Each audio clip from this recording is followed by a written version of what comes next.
Welcome students, my self मान सिंह राजपूत। हम आपके बीएससी पार्ट थर्ड ईयर में आपका यूनिट नंबर फर्स्ट का चैप्टर नंबर सेकंड स्टार्ट कर रहे हैं। पहला हेडिंग है आपका जालक समतल। जालक समतल होता क्या है? देखो, जालक समतल की डेफिनेशन होती है आपकी, क्रिस्टल जालक अत्यधिक संख्या में समान दूरी में स्थित समांतर समतलों से मिलकर बना होता है, जिन्हें क्या कहते हैं हम? जालक समतल। देखो कुछ इस प्रकार से,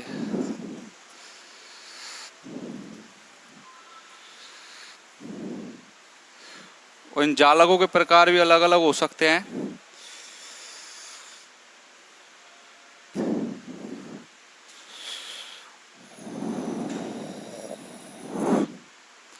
कोई लीनियर जालक हो सकते हैं, लीनियर लैटिस, समतल प्लेन, इस प्रकार से। और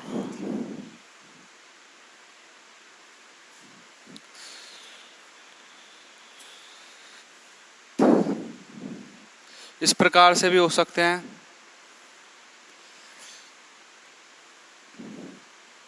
ओके, तो ये मिलकर क्या बनाएंगे? आपका समतल जालक। क्या बनाएंगे? Plane lattice. और समतल जालक कहते हैं कि इसको हमको, देखो, दो रैखिक जालक, जैसे हम बात कर रहे थे पहले, ए वेक्टर और बी वेक्टर, दो रैखिक जालकों के कॉम्बिनेशन से मिलकर क्या बनता है? एक समतल जालक। क्या बनता है? एक समतल जालक। जैसे एटम्स हैं, क्या हैं? एटम्स हैं आपके, और लगातार वो ए वेक्टर और बी वेक्टर दो डायरेक्शन में चल रहे हैं। जैसे हम मानते थे एक्स वाई और जेड डायरेक्शन, और इनके करस्पॉन्डिंग जो अभाज्य सदिश होते थे वो क्या होते थे? ए वेक्टर, बी वेक्टर और सी वेक्टर। अब किन्हीं दो डायरेक्शन में चल रहे हैं हम, ए वेक्टर और बी वेक्टर, ए वेक्टर बी वेक्टर, ए वेक्टर बी वेक्टर, तो उनसे मिलकर क्या बनेगा आपका? एक समतल जालक, प्लेन लैटिस। क्या बनेगा? समतल जालक। तो देखो, क्रिस्टल जालक अत्यधिक संख्या में, डेफिनेशन क्या होगी इसकी? क्रिस्टल जालक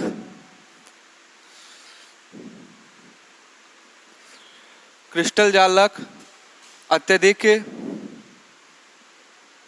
संख्या में समान दूरी पर स्थित, क्रिस्टल जालक अत्यधिक संख्या में समान दूरी पर स्थित समांतर समतलों से मिलकर बना होता है। समान दूरी पर स्थित समांतर समतलों से मिलकर बना हुआ होता है, बना हुआ होता है। जिसे हम क्या बोलते हैं? जालक समतल। जिसे हम जालक समतल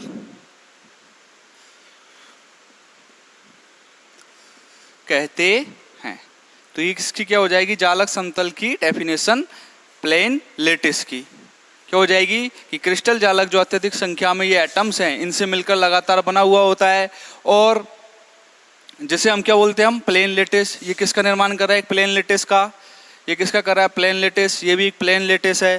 किसी प्रकार बना सकते हो आप। ओके, इसमें होना क्या चाहिए? जो एटम्स हैं उनकी दूरी क्या होनी चाहिए? फिक्स होनी चाहिए। जैसे ये ए वेक्टर दूरी पर दो एटम स्थित हैं, या बी वेक्टर मान लो, कुछ भी मान सकते हो, पर इन दो सक्सेसिव एटम हैं, जो क्रमागत जो एटम है, उनके मध्य का जो अंतराल है या दूरी है वो क्या होनी चाहिए? समान होनी चाहिए। तो इस प्रकार से आपके किन का निर्माण होता है? समतल जालकों का। किन का निर्माण होता है? समतल जालकों का। अब जैसे आपके निर्देशांक हैं, जैसे एक्स वाई और जेड को कौन रिप्रेजेंट करेगा? वेक्टर, ए वेक्टर, बी वेक्टर और सी वेक्टर। अब यदि हम इन निर्देशांकों को ऐसे लिख सकते हैं 1 2 3, ठीक है, पूर्ण के रूप में लिख सकते हैं, पूर्ण गुणज के रूप में, सॉरी इंटीजर के रूप में। परंतु यदि हम देखें कि मुझे इनको भिन्न के रूप में लिखना है, तो भिन्न के रूप में लिखना इनको थोड़ा डिफिकल्ट है। किनको? निर्देशांकों को भिन्न के रूप में थोड़ा डिफिकल्ट है लिखना। तो इसलिए इनको भिन्न के रूप में लिखने के लिए हमने एक सूचकांक इंट्रोड्यूस किया, इंडिसेस इंट्रोड्यूस की, जिसे हम बोलते हैं मिलर सूचकांक। क्या बोलते हैं? मिलर सूचकांक। जो क्या काम करता है और उसकी जरूरत क्यों पड़ी? क्योंकि जो निर्देशांक थे उनको हम भिन्न के रूप में नहीं लिख सकते थे। इनके रूप में नहीं लिख सकते थे, भिन्न के रूप में। तो भिन्न के रूप में लिखने के लिए हमें जो इंडिसेस की जरूरत पड़ी उसे बोला हमने मिलर इंडिसेस। क्या बोला? मिलर इंडिसेस, मिलर सूचकांक। तो अगला हेडिंग है आपका मिलर सूचकांक। इसको इरेज कर दूं। और छोटे छोटे हेडिंग्स हैं, साथ साथ आप लिखते चलना, ज्यादा कंफ्यूज होने की बात है नहीं है। देखो अगला है आपका मिलर सूचकांक।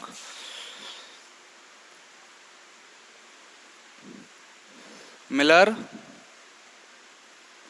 सूचकांक, मिलर इंडिसेस।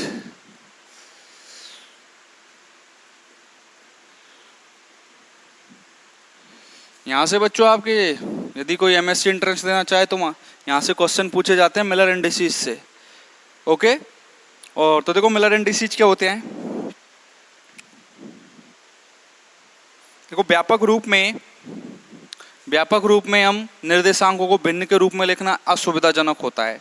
इसलिए निर्देशांकों को भिन्न के रूप में लिखने के लिए हमने एक नई इंडिसेस का क्या किया? प्रतिपादन किया। इसलिए क्रिस्टल समतलों की स्थितियों तथा अभिविन्यासों को व्यक्त करने के लिए एक अन्य निरूपण किया गया, जिसे क्या कहते हैं? मिलर सूचकांक। देखो व्यापक रूप में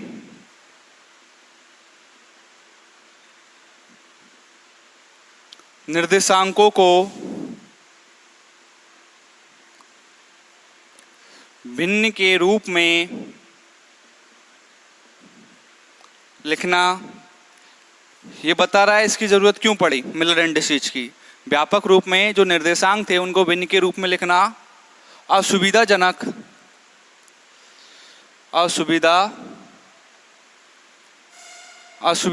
पाया गया या असुविधाजनक होता है। इसलिए क्रिस्टल समतलों की स्थितियों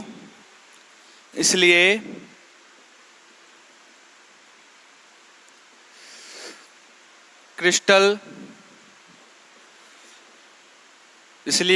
समतलों की स्थितियों तथा अभिविन्यासों, इसलिए जो क्रिस्टल समतल थे आपके लेटिस प्लेन थे, उनकी पोजीशन और उसकी जो अभिविन्यास थे उनका निर्धारण करने के लिए, अभिविन्यासों का निर्धारण करने के लिए, अभिविन्यासों का निर्धारण करने के लिए एक अन्य निरूपण किया जाता है। एक अन्य निरूपण किया जाता है। एक अन्य निरूपण किया जाता है, इसे मिलर सूचकांक कहते हैं। इसे मिलर सूचकांक कहते हैं। तो जर्नली मिलर सूचकांक का उपयोग किसके लिए किया गया? जो लेटिस प्लेन थे आपके उनकी पोजीशन और जो अभिविन्यास थे उनका निर्धारण करने के लिए। किसका निरूपण किया जाता है? किसका निर्धारण किया जाता है? आपका मिलर इंडिसेस का। किसका किया जाता है? मिलर इंडिसेस का। तो देखो इसके कुछ पॉइंट और हैं बच्चों। अगला पॉइंट है इसका, मिलर सूचकांक द्वारा क्रिस्टल समतलों की स्थितियों को अभिव्यक्त करने के लिए निम्न विधि का उपयोग करते हैं। मिलर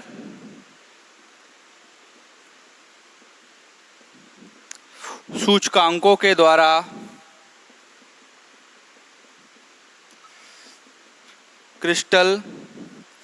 मिलर सूचकांकों के द्वारा क्रिस्टल समतलों की स्थितियों को व्यक्त करने के लिए स्थितियों को व्यक्त करने के लिए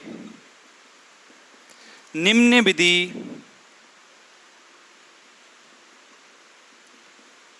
का उपयोग किया जाता है। देखो कौन सी विधि है, जो टॉपिक हैं, कुछ पॉइंट्स हैं, उनके आधार पर हम क्रिस्टल समतलों की स्थितियों का क्या करेंगे, निर्धारण करेंगे। देखो उससे पहले मैं दो डायग्राम बना के बता रहा हूं।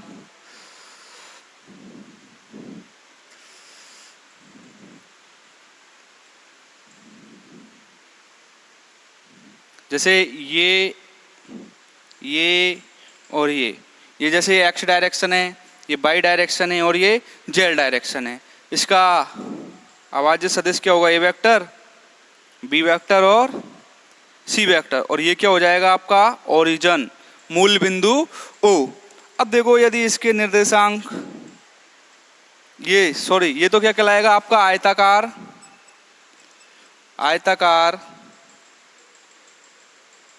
आयताकार क्रिस्टल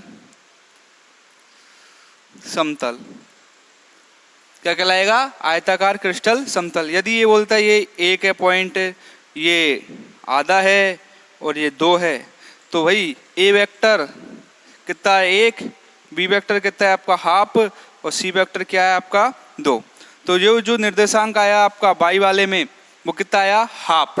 तो इनको भिन्न के रूप में व्यक्त करने के लिए, अभिविन्यासों को या स्थिति को, पोजीशन को डिफाइन करने के लिए किसका उपयोग किया जाता है, मिलर सूचकांक का। देखो मिलर सूचकांक के द्वारा क्रिस्टलों की समतल स्थिति को व्यक्त करने के लिए कौन कौन से वो इंपॉर्टेंट पॉइंट हैं मेथड के। तो देखो मेथड पे चलते हैं हम, इसको इरेज कर रहा हूं मैं।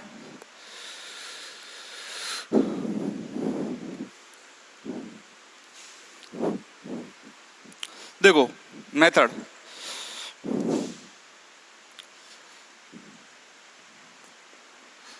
नंबर 1 पॉइंट,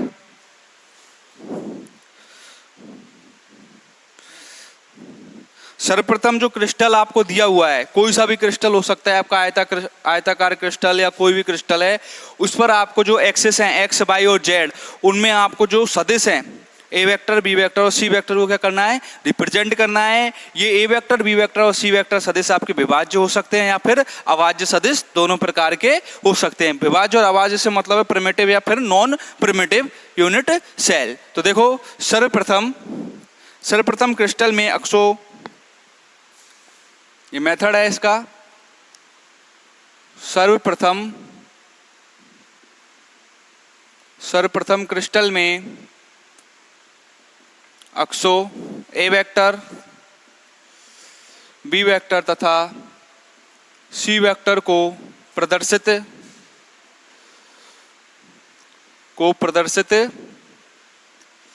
किया जाता है। ओके, कोई भी क्रिस्टल हो आपका, त्रिकोणीय क्रिस्टल हो या फिर आयताकार क्रिस्टल हो, उनमें किसको रिप्रेजेंट किया जाता है, पहले ए वेक्टर, बी वेक्टर और सी वेक्टर, जो क्रिस्टल के क्या कहलाते हैं, एक्सिस। ये अक्ष अभाज्य, विभाज्य, ये अक्ष अभाज्य या विभाज्य,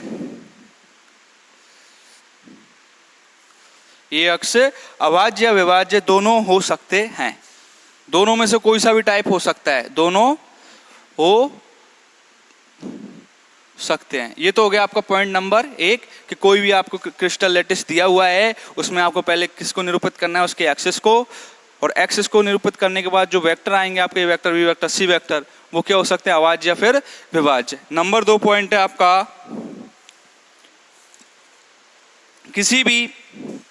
किसी भी समतल को 3 सूचकांकों के द्वारा व्यक्त किया जाता है।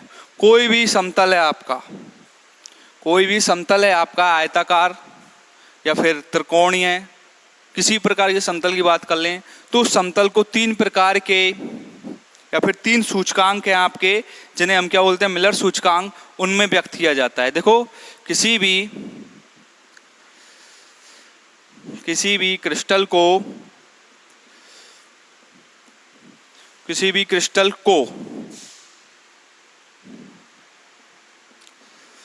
3 सूचकांकों तीन सूचकांक कौन कौन से? वो एच, के और एल। तीन सूचकांकों के द्वारा व्यक्त किया जाता है। किसी भी क्रिस्टल को तीन सूचकांकों, जिनको बोलते हैं हम एच, के, एल के द्वारा व्यक्त किया जाता है। इन्हें मिलर सूचकांक,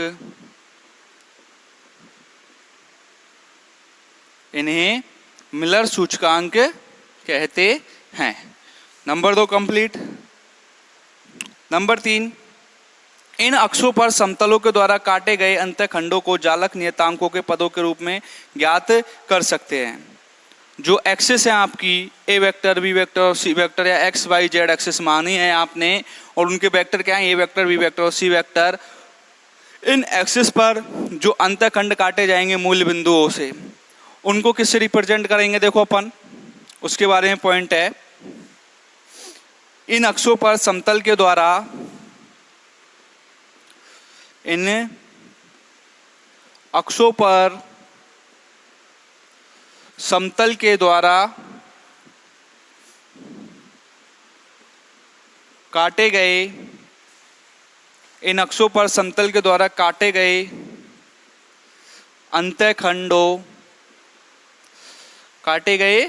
अंतःखंडों को जालक नियतांकों के पदों के रूप में, अंतःखंडों को जालक नियतांकों के पदों के रूप में ज्ञात करते हैं।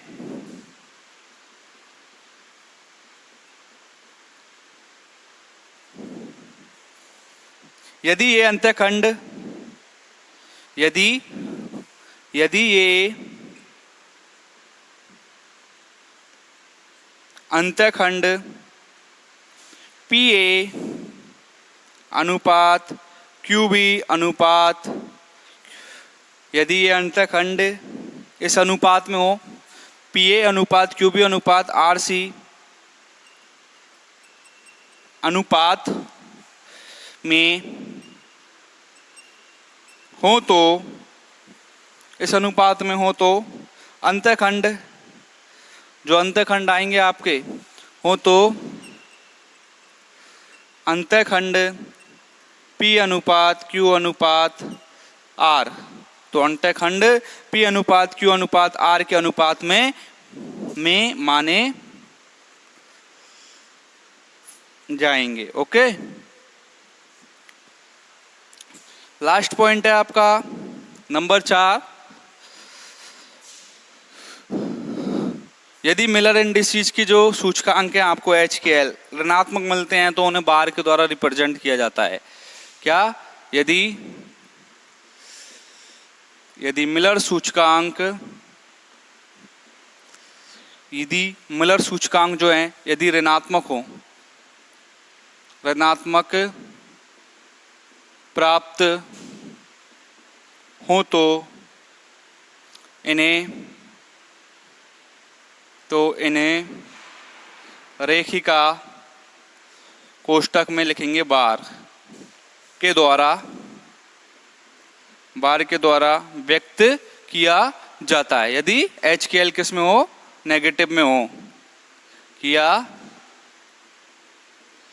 जाता है। इस प्रकार से देखो, यदि -H, -K और -L है, तो इनको इस प्रकार लिख सकते हो H बार, K बार और L बार के रूप में। ये आपके 4 पॉइंट थे, मेथड था मिलर इंडिसेस का। ओके, और देखो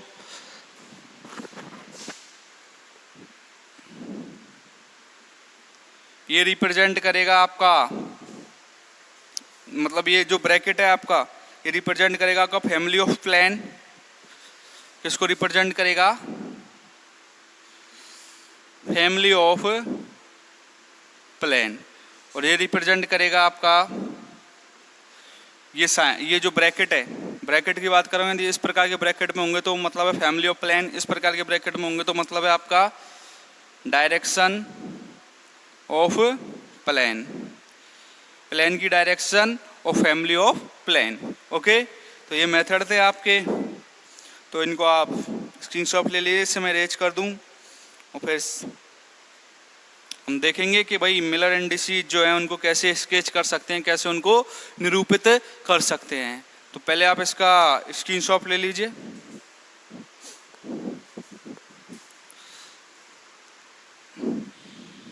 तो देखो अरेंज कर दूं इसको और बताते हैं कि भाई मिलर इंडिसेस हैं उनको कैसे स्केच कर सकते हैं अपन। ज़्यादा कंफ्यूज मत होना, ठीक है, यदि एग्जाम में पूछ ले इसलिए है ये, बाकी क्वेश्चन तो आपका बहुत सिंपल वे में हो जाएगा। इतना लंबा चौड़ा जो लिखाया है उससे कोई भी घबराना मत। देखो किस फॉर्म में होता है, देखो वैसे मिलर इंडिसेस का निरूपण करें तो हम H अनुपात K अनुपात L इक्वल टू A अनुपात OA, B अनुपात OB और C अनुपात OC। ठीक है, इसको याद रखना हमेशा, इससे आपके क्वेश्चन होने वाले हैं।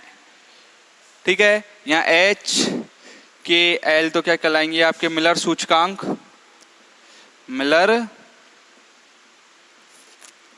सूचकांक, और A वेक्टर, B वेक्टर और C वेक्टर क्या है आपके अभाज्य कोष्ठी का एकक सदिश, या फिर बोल सकते हो lattice parameter along x direction. देखो ऐसे बोल दो, ए तो क्या है lattice parameter along x direction. Okay, मतलब एक्स दिशा में जो समतल का घटक है वो क्या है ए, इसी प्रकार बी क्या है along by direction, along by direction lattice parameter along by direction, और सी क्या हो जाएगा lattice parameter along Z direction. समझ में आया? ए बी और सी क्या रिप्रेजेंट कर रहे हैं lattice parameter along x direction, by direction and Z direction. और ये ओ ए ओ बी और ओ सी क्या है आपके जो अंतःखंड हैं आपके मूल बिंदुओं से काटे गए हैं वो क्या है अंतःखंड है। क्या है अंतःखंड। देखो O A intercept on x axis are, O A क्या है एक्स अक्ष पर अंतःखंड, इसी प्रकार ओ बी क्या हो जाएगा बाई अक्ष पर अंतःखंड, और ओ सी क्या हो जाएगा आपका जेड अक्ष पर अंतःखंड। और कैपिटल ए कैपिटल बी और कैपिटल सी आपके कहलाएंगे primitive vector of unit cell, and capital A capital B and capital C are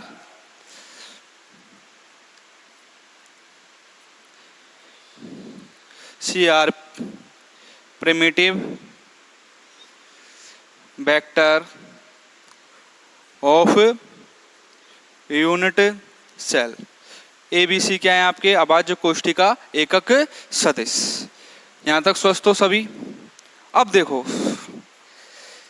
इनके ऊपर कोई क्वेश्चन लेके देखते हैं हम। क्वेश्चन बताऊं आपको मैं इनके ऊपर। देखो क्वेश्चन आपका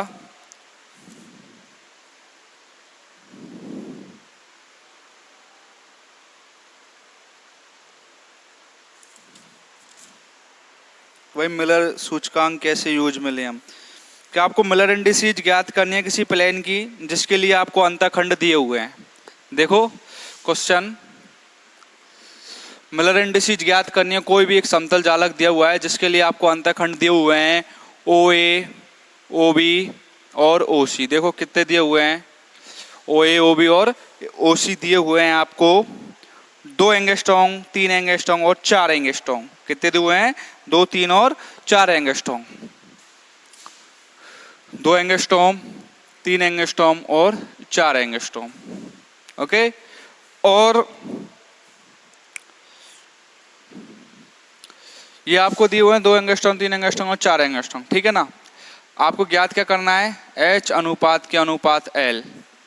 कब, जब आपके A अनुपात B अनुपात C भी आपको क्या हुआ है, गिवन है क्वेश्चन में, कितना दिया हुआ है 4 3 2, कितना है 4 अनुपात 3 अनुपात 2।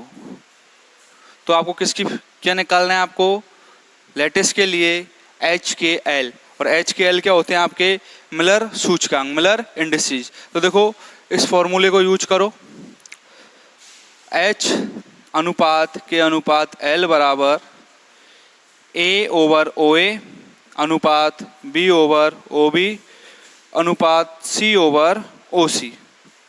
ओके, तो देखो H अनुपात के अनुपात L बराबर A कितना है आपका 4 और OA कितना है आपका 2, और देखो B कितना है आपका 3 और OB कितना है आपका 3, C कितना है आपका 4 और C कितना है आपका 2 और OC कितना है आपका 4। देखो सॉल्व करो, HKL की जो वैल्यूज आएंगी वो आपको क्या प्राप्त होती है, HKL की वैल्यूज आपको क्या प्राप्त हो।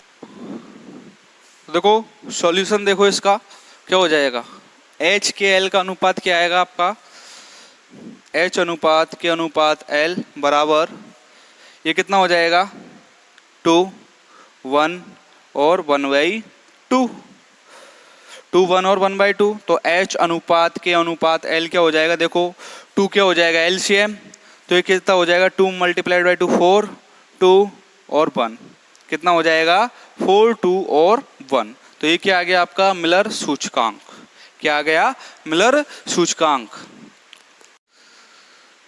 तो इस प्रकार से आपको इस फॉर्मूले को यूज करते हुए आप मिलर सूचकांक निकालोगे। जैसे आपके 7 ब्रेवियस लेटिस थे क्यूबिक के, FCC SCC, उनके लिए भी आप निकाल सकते हो, क्वेश्चन में गिवन देगा वो।